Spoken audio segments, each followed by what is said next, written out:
Belakangan ini, saya sering melihat pemberitaan ponsel atau laptop baru di YouTube. Salah satu yang dipresentasikan adalah bagian dari prosesor yang disebut dengan NPU. Hah? NPU? Beda dari CPU dan GPU kah? Cut.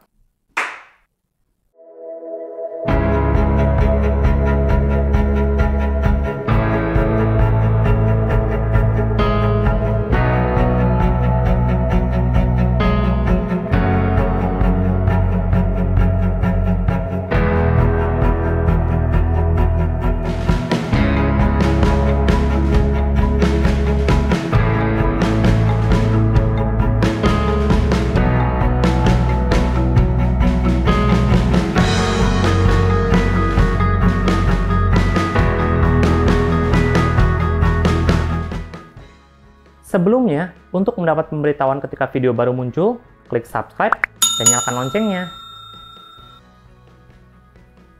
Beberapa minggu yang lalu, Huawei memperkenalkan prosesor Kirin 9000 yang dipakai dalam ponsel seri Huawei Mate 40.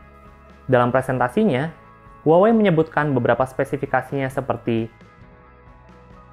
8 core CPU, 24 core GPU, dan satu hal yang berhasil menarik perhatian saya adalah sesuatu yang disebut NPU. Beberapa minggu setelahnya, Apple memperkenalkan prosesor Apple M1 yang akan dipasang dalam Mac menggantikan prosesor Intel. Prosesor ini, yang seringkali disebut sebagai Apple Silicon, mempunyai skema CPU 8 core, GPU 8 core, dan NPU 16 core, atau hampir 2 kali CPU dan GPU-nya.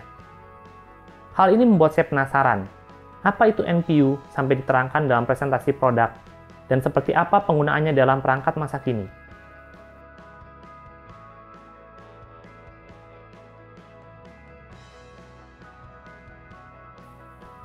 Prosesor pada ponsel seringkali disebut SoC atau System on a Chip, karena dalam satu chip terdapat beberapa komponen seperti CPU, GPU, image signal processor, modem, dan lain-lain. CPU digunakan untuk mengerjakan instruksi secara umum. GPU digunakan untuk merender grafis, di mana ini semakin diperlukan terutama untuk menjalankan game. Seperti GPU, NPU atau Neural Processing Unit juga digunakan untuk mengerjakan instruksi khusus, terutama yang berkaitan dengan Artificial Intelligence atau AI. Salah satu penerapan AI pada ponsel yang cukup dikenal adalah virtual assistant seperti Siri dan Google Assistant. Siri diperkenalkan pada tahun 2011, sedangkan Google Assistant diperkenalkan pada tahun 2016. Keduanya menggunakan teknologi AI. NPU digunakan untuk menjalankan AI, tapi NPU pertama kali dipasang dalam SoC pada tahun 2017 lalu, baik pada Kirin 970 dan Apple A11 Bionic. Qualcomm baru saja ikut menerapkan CPU tersendiri mulai dari Snapdragon 855 pada akhir 2018. Jadi, apakah AI bisa berjalan tanpa memerlukan NPU dalam ponsel?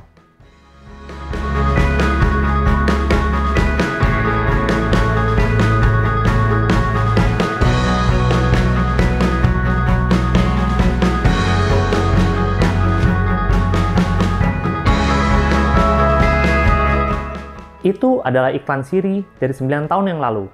Pada masa itu, Siri dapat membantu untuk melakukan pencarian dari web, dan kalau ada yang pernah pakai, Siri tidak dapat berjalan tanpa koneksi internet. Hal ini disebabkan karena AI dijalankan di server Apple, bukan dalam ponsel. Beberapa kekurangan dari model ini adalah karena rekaman suara atau data harus dikirimkan ke server, dan hasilnya dikirimkan kembali ke ponsel, maka kecepatan proses bergantung pada kualitas koneksi internet. Itu akan mempengaruhi ketersediaan layanan dan pengalaman pengguna. Itu juga akan meningkatkan biaya penggunaan layanan karena ada kuota yang terpakai. Penempatan NPU dalam chip prosesor akan mengurangi ketergantungan pada koneksi internet, beban pemrosesan dalam server, biaya penggunaan AI, dan pada akhirnya memberikan layanan AI yang lebih dapat diandalkan. Selain itu, secara tidak langsung, ini juga memberikan perlindungan terhadap data pribadi yang lebih baik karena tidak terjadi pengiriman data.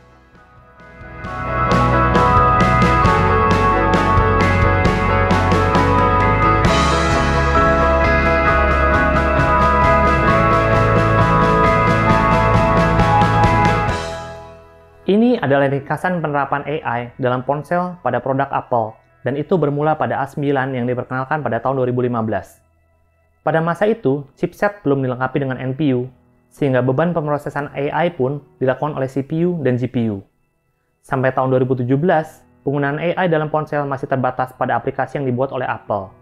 Mulai tahun 2018, Apple membuka akses bagi developer untuk menggunakan NPU dalam ponsel dengan Core ML. Sekarang, semakin banyak aplikasi yang menerapkan teknologi AI. Dengan demikian, sedikit atau banyak, AI sudah diterapkan pada aplikasi ponsel yang kita gunakan.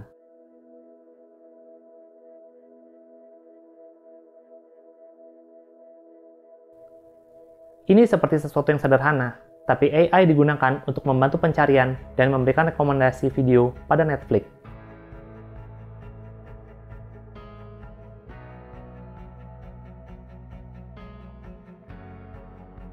Ini seperti sesuatu yang hampir tak terlihat, tapi AI digunakan untuk mendeteksi bagian tubuh seperti kepala dan mata untuk memberi efek tambahan pada TikTok.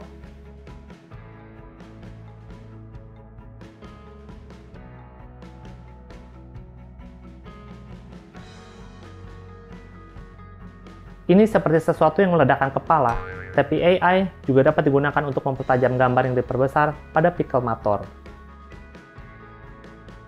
Satu hal yang menarik adalah walaupun NPU dipasang pada prosesor ponsel, ini tidak terjadi pada prosesor komputer personal. Prosesor seperti Intel Core atau AMD Ryzen tidak dilengkapi dengan unit mandiri untuk menjalankan AI. Salah satu argumennya, seperti dijawab oleh Marco di Quora, adalah karena aktivitas pada ponsel itu bersifat situasional. Ini berbeda dengan aktivitas pada komputer pribadi yang cenderung repetitif dan mempunyai input yang jelas. Dalam komputer personal, AI dijalankan dengan bantuan CPU dan GPU. Ini mungkin dapat dilakukan, tapi tidak seefisien jika dijalankan oleh NPU. Intel mengembangkan teknologi untuk meningkatkan efisiensi dalam penggunaan CPU dan GPU untuk menjalankan AI dalam prosesor generasi 11 mereka.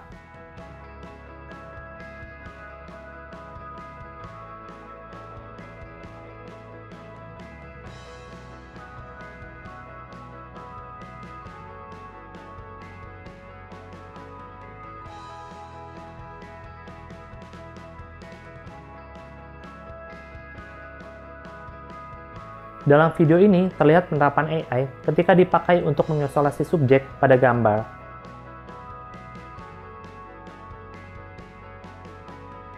Sampai penekanan suara pada video conferencing. Keduanya sangat relevan pada kebutuhan masa kini di saat kita banyak melakukan pertemuan melalui video. Sebuah artikel dari readwrite.com menjelaskan 8 teknologi AI yang banyak digunakan pada ponsel. Ini mencakup teknologi pengenalan suara, chatbot, teknologi pemrosesan bahasa alami, pembelajaran mesin, biometrik, pengenalan emosi, pengenalan gambar, dan pengenalan teks.